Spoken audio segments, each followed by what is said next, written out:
Right, hello, welcome back to another Villa on Tour video. Today, a very special match preview for the Arsenal away game. Now, I don't normally do match previews on the channel. We'll talk in a little bit about why I'm doing a match preview for this Arsenal game, but I'm joined by Tom from the Gooner Talk podcast. He's an Arsenal fan. Tom, how are you, mate? Yeah, very good. Very good indeed. Relaxed, ready for the game. I mean, it was a nervy one for Arsenal this weekend, but we came through with the goods. So momentum is still going forwards. How are you doing? Yeah, I'm not too bad. I was going to say, I bet you're relaxed with the way Arsenal have started the season, but we'll come to that in a little bit. Let's just briefly start with Villa then. From an outsider perspective, I always like to hear people's thoughts on Villa who don't support them, because I think Villa have got this sort of reputation for being a little bit reactionary and, 4 games into a season talking about the manager and things like that. So from an Arsenal fan's perspective, how have you seen Villa so far this season? Yeah, it's an interesting one because obviously that opening day defeat to Bournemouth, that was a real kind of surprise, if you like. I didn't expect that to happen, and especially when you consider the kind of the results that Bournemouth have had since then. I mean, considering 3 to Arsenal and then 9 to Liverpool. It's a little bit difficult to see why that game went the way it did. I only did catch the highlights, so I can only speak to that, and obviously you and your listeners will be much better placed to understand the reasons as to why. But that of course was a bit of a shock, and then getting a 2-1 win over Everton, which eventually kind of came through, and then that obviously defeat to Crystal Palace followed up by the defeat to West Ham means that it's kind of contrasting to how Arsenal are, isn't it, in terms of the starts to the season. Aston Villa to me have always been a team that have looked to Arsenal, especially the Arsenal of kind of the last 5 years, as kind of where they feel as though they were trying to overtake them in a sense, making signings to close that gap and then eventually usurp kind of the Gunners into European qualification kind of ambitions. But that's kind of faltered a little bit, I suppose, with the changes of managers over the last few years as well, hasn't helped that at all. But the start of the season, I think, it won't do anything to kind of threaten sides like Arsenal that you'd hope to try and match, if that makes sense. And obviously, I mean that with respect, but that's the way it comes across to me, if you know what I mean. Yeah, especially in the last couple of years, I think, the way Arsenal have struggled in the last couple of years, I think, Villa with the ambitions that we keep talking about, you'd probably look as an ambitious Villa fan, and that's all the things that we've been fed as Villa fans, from the CEO to the interviews with the manager. It's all about Europe, and the way that Arsenal have struggled, obviously prior to this season, you'd want to overtake them and match your big 6 sides like Manchester United, who are falling off. You'd want to sort of replace them in that top 6. But yeah, I think that's where we've struggled. Indeed, yeah. I think that when it comes down to, a side like Villa, the money that's being spent there, the ownership that are clearly open to spending, you would hope to be opening a new campaign with the game at a promoted side like Bournemouth that have started the way that we've now seen them start with a win and comfortably beating at home Everton and sides like that. But it's obviously not happened the way that maybe most expected it to. So you might be thinking, why are you actually doing a match preview? Well, this match preview for the Arsenal game has been made possible by the wonderful people over at BT Sport. BT Sport is showing all 10 Premier League games, midweek Premier League games, from Tuesday the 30th, including Arsenal versus Aston Villa on the Wednesday, all the way to Thursday the 1st of September. With the BT Sport monthly pass, you can watch huge amounts of football from the Premier League, UEFA Champions League, Europa League Conference, Serie A, Ligue 1 and the Vanarama National League. For the next 30 days, you can get all of that for just £25. Top link in the description is your sign-up link. Honestly, less than £1 a day to watch all of that football on BT Sport. Can't complain. Now, I just want to take you back to a time in 2020 during lockdown where it was Arsenal versus Aston Villa at Villa Park. Villa needed a win to stay up, and we did that. Arsenal at the time were just coming off a win against Manchester City. We all know how horrible Villa were at that time, and Villa won. So I was with an Arsenal fan at that time as well, watching that game, and he said that was typical Arsenal. And do you know what? I'm hoping for a similar thing this week, with it being typical Villa to have such a poor start to the season. Arsenal winning 4 out of 4. Tom, do you think Villa have got any chance on Wednesday? Well, it's the Premier League. Of course you've got a chance. Anyone could beat anyone in this league. And had we have had this conversation, back then, it's a very, very different Arsenal team from then to now. And especially at home.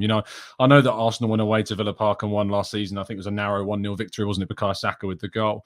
And that was probably one of our best away performances of the season because we controlled it for the most part. I know that Villa had their chances, but despite it being a narrow kind of lead, it never really felt like Arsenal were going to kind of fall out of control. And Leno actually ironically came in for that game for an injured Aaron Ramsdale, and he pulled off a decent few saves during the fixture. But this time around, Ramsdale, of course, is back, but the main additions of Gabriel Jesus and Alexander Zinchenko have been what's been the main difference. Now, Zinchenko is probably not going to be fit for this game.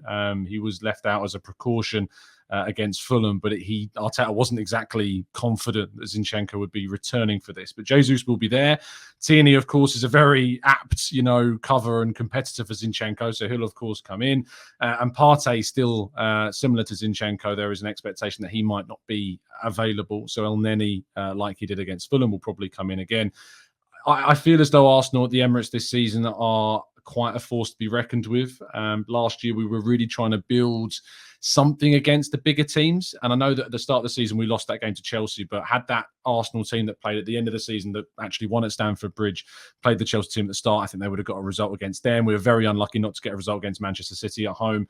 And we really played Liverpool off the park for 70, 80 minutes of the game against them. And it was a 10-minute spell that won them that game. So this season at the Emirates, Arsenal should really be winning against all the teams that they, on paper, should be beating. And that's going to be the measure of their top four chances. And they'll also be hoping to win against some of those other big teams too. So when it comes to Villa, again, it will be an expectation of Arsenal fans that they should win that. And it has been for the first 5 games. Despite Arsenal being top of the league and with 4 wins, everyone's expected Arsenal to beat the teams they have played so far, and that won't change on Wednesday night. Do you know what? I think that could potentially work in our favour. I think that maybe the things that have caused a little bit of problem this season is the fact that there's so much expectation on Villa, and this game against Arsenal will be the first time where we go into a side where we're not expected to win, and the pressure's on the other team. Obviously, like you said, Arsenal playing at home. I don't know. I just think it's a bit of a change from the hostile atmosphere at Villa Park, losing to West Ham. But Tom, tell me a little bit about what's changed at Arsenal, because we all saw the documentary where they struggled at the end of last season, obviously fell off from the Champions League place, which I thought they would get in the end. But I know it's still early on in the season. 4 wins out of 4. What's changed? Is it Arteta? Is it the recruitment? For me, I think the recruitment has been spot on. Zinchenko, I know he's probably injured for this one, but big fan of that. Jesus is the striker that, after Aubameyang left, is probably what Arsenal have been crying out for. But what's changed this season compared to the last couple of years? Yeah, I think it's been a combination of obviously the players that have come in, the players that we've moved out. Not only did Aubameyang leave in that January window, but Alexandre Lacazette has moved on. And we've moved on a lot of surplus players like Nicolas Pepe's recently gone on loan to Nice. Record signing, of course, but just didn't really cut it and fit in with what Arteta's done. He has got basically an entire team that he created at this point. While Smith Rowe and Saka came through the academy, they developed into the kind of level that they've produced at the highest level last season under Arteta. It's only the likes of El Neni, Xhaka and Tierney that are in the team that he didn't sign. And yet, Xhaka especially, he's got the best from Granit Xhaka during his time there. El Neni, we've seen a different level from him under Mikel Arteta. Tierney, less so, I would say, and that's probably because of Zinchenko's introduction this season. But actually, in the first year with Arteta, Tierney was probably our most dangerous outlet on that left-hand side, so he'll come in and be a threat. But the atmosphere as well, I mean, you think about Arsene Wenger at the end of his tenure, the disparity between fans, the division between supporters that continued with Unai Emery, that didn't really improve things. And even at the start of Arteta's reign, the back-to-back 8th place finishes, division was still rife. But now, after last season where we overachieved in most people's eyes, I know that 5th doesn't seem like an overachievement for Arsenal, but there were very few expecting Arsenal to go as close as they did to qualifying for the Champions League last season. And we indeed did get very close, were it not to some massive injuries to Partey and Tomiyasu and Tierney and Ben White that we lost in the last 10 games. I honestly think just 3 more points would have guaranteed us those spots. So you think about all the change that's happened, the squad changes, the mentality changes, the fact that we've now had 3, this is our 3rd full season with Arteta, that unity within the fan base that's now back, the energy in the grounds and the quality of the players in the team. All of those factors have led this to become a side that, whilst people shouldn't be talking about them as title contenders, the fact that that is even being mused is evidence, of course, the progression that this club have made over the last couple of seasons. I think let's relate this back to Villa then, because I know we're only 4 games in, but there's a lot of questions being asked of Steven Gerrard. And that does go back to, it's not just this season, it's the poor end to last season. I think, Compare that to Arteta. Can you say, right, you need to give managers time? Because Arteta is a prime example. Look, lost the first 3 games last season. People were calling for Arteta's head from an Arsenal perspective. From your eyes, do Villa fancy to calm down and give Steven Gerrard that time? Do you think he can replicate what Arteta did in terms of turning it around? Do we need to give him time? It's tricky, isn't it? Because there's a theme of young coaches in the Premier League of varying success. You think about Frank Lampard's, that has just... I think Everton were very lucky to stay up last season. Very, very lucky. And they were lucky because of some of the players they had existing in their team. But appointing Frank Lampard was probably one of the worst decisions that they could have made at that time. Whereas Arteta took over at a point at Arsenal we were at the lowest of the low, really. I know that we finished at a lower position in the league after he took over, but people's expectations of Arsenal just wasn't there. And so it was a prime opportunity for an entire rebuild of the club. And now we're seeing kind of the fruitfulness of that decision and that risk that we took to rebuild under a completely new, inexperienced, but young manager of budding ideas.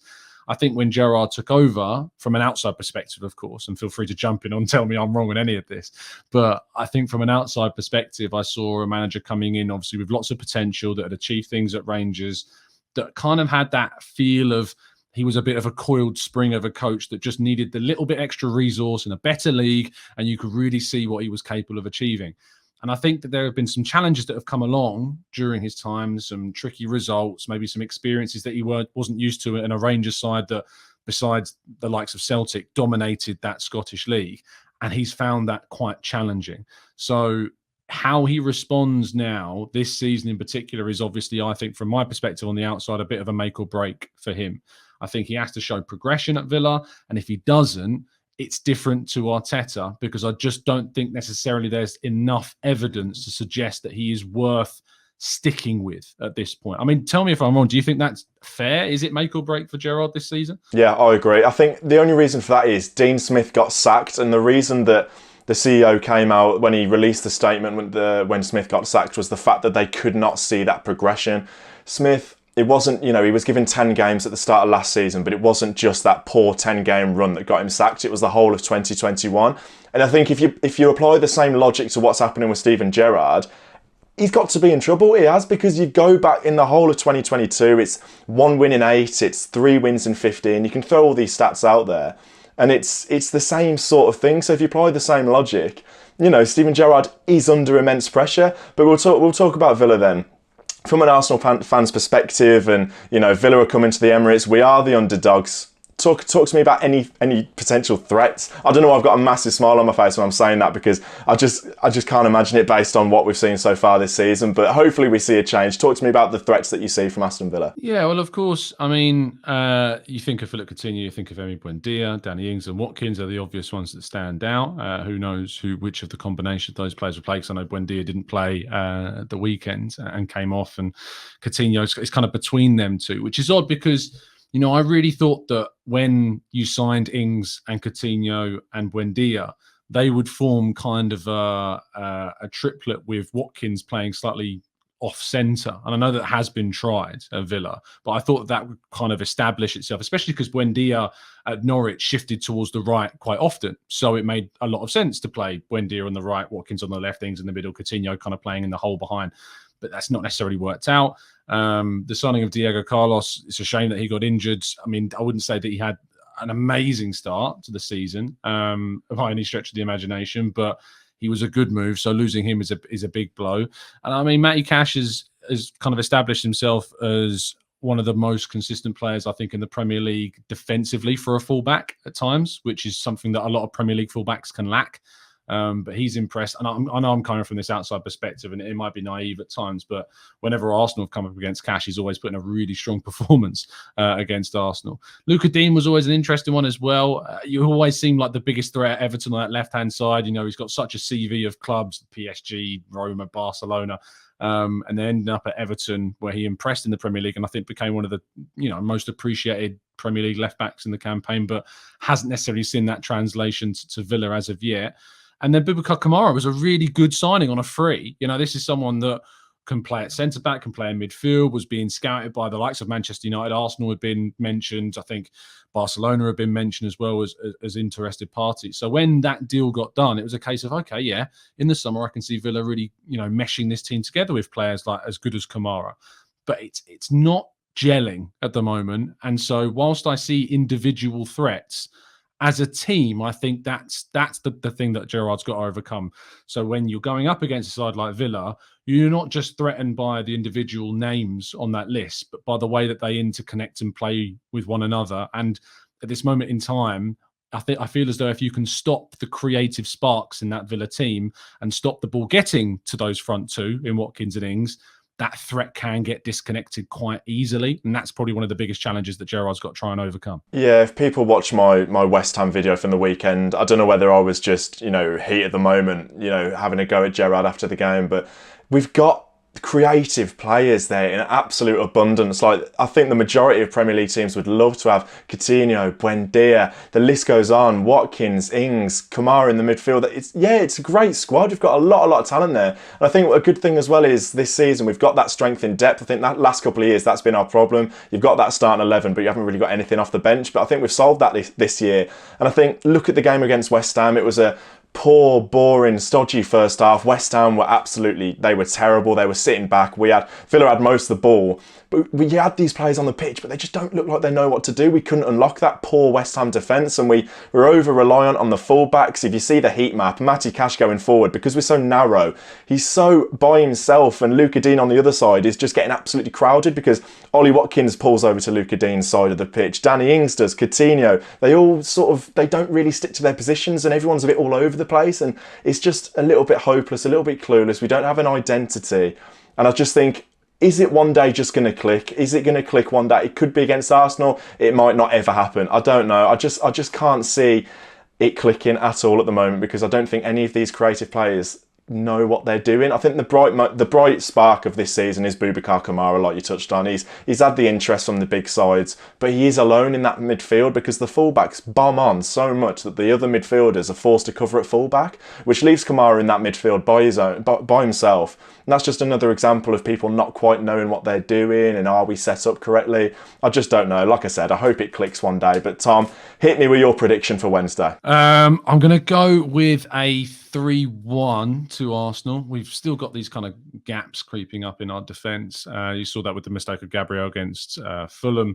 I think we've been fortunate in a couple of moments that Ramsdale's bailed us out, or White or Saliba have bailed us out. So I feel as though there is a chance of Villa to score. And you have a good record at scoring at the Emirates as well, of course. So, that's also there. But ultimately, I think the firepower will ring true. I don't know how much rotation is going to happen because obviously this is the first kind of midweek game of the season, but we've got a lot of quality to come from the bench in the form of Smith Rowe and Vieira, Marquinhos, a new young signing that we've brought in as well. There's more to come, I think, from this Arsenal team in terms of those attacking options in Ketia. So I think we will have enough goals. So I'm going to go over 3-1. I was thinking 3-1 as well. I just want to mention the atmosphere at the Emirates as well, because I did watch that Fulham game and I was very impressed because I know the Emirates has got this sort of reputation of being a little bit of a library, but fair play, mate. Those fans behind the goal, I think they've brought something, haven't they? And the atmosphere at the Emirates is very, very decent, but I just hope we can potentially get that first goal because we've had some horror shows at the Emirates. I'd like to go back to 2013 when we won 3-1 on the opening day of the season. I'd love to have a repeat of that, but the one that strikes fear into me is that 3-2 a couple of years ago. I think Callum Chambers of all people scored the winner, and then last season 3-1. We've had some interesting games, haven't we? Yeah, really intriguing ones. There's kind of this weird rivalry, I think, between Arsenal and Villa at times. There's always something heated. I remember the start of the game at the Emirates last season, Watkins got into a bit of a heated discussion with Gabriel. There's this thing, obviously, the Smith Rowe narrative that cropped up because of last summer as well. That created a bit of a storm too. The Emi Buendia chase, of course, Arsenal were very interested in him at the start of last summer, and obviously ended up going to Villa, of course. So there's always seemingly kind of this thing between Villa and Arsenal. But yeah, it's going to be an interesting game. The Emirates in particular, you mentioned that those guys behind the goal, the Ashburton army, they've made the Emirates a great place. And whenever we win, it seems like everyone's trying to play down or question why we celebrate so much. So we'll have to see how measured the celebrations are, if there are indeed any, on Wednesday night. Yeah, I don't understand that, for one. I really don't understand why people have a go at people for celebrating. Like, who cares? I don't get that. Trust me, we'll be celebrating if we get anything on Wednesday. But Tom, where can people find you? Shout out the channel, shout out your socials. Yeah, indeed. You can find me on the Gooner Talk on YouTube, which is at the Gooner Talk TV on Twitter, and at Tom Canton Media on Twitter as well. And you can find all of my written work over at football.london. Lovely stuff. Thank you, BT Sport, for making this preview possible. Massively appreciate it. I will be going to the Emirates on Wednesday. Looking forward to it. Sort of hopefully a good game for the Villa. Up the Villa.